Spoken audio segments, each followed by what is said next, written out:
First you had Lalit Modi, then you had Vijay Mallya, now you have Nirav Modi drawing huge amounts of money from our nationalized banks and then not repaying these banks and then absconding.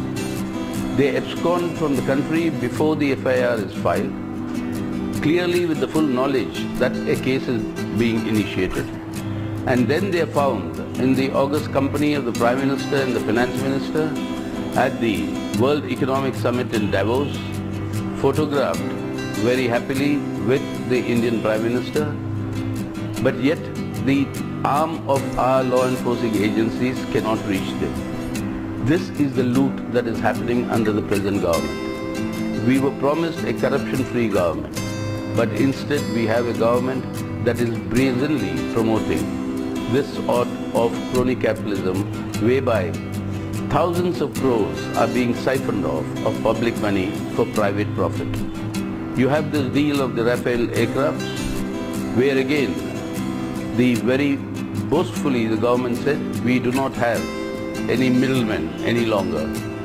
Of course there are no middlemen any longer because the government itself is the middleman. The deal of the Rafale was done in the presence of the industrialist who set up a company 5 weeks earlier, and then thousands of crores worth of this aircraft purchase and maintenance deals were given to that particular company. Now this is the sort of a loot that is taking place at the highest level. When you ask the Prime Minister, who are these industrialists whose loans were written off in the last 3 years? More than 2 lakh crores of rupees. There is no answer. That list is never provided.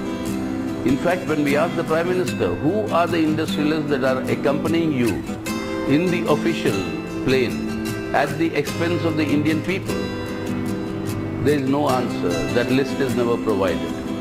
So the country doesn't know who are the industrialists going with the Prime Minister, what are the deals made with these industrialists and the foreign counterparts, who are the industrialists whose loans are being waived, and when our own farmers are committing suicide because of debt burden, the government says it has no money to waive their loans, which the Finance Minister admitted amounts to about 80,000 crores for the whole country.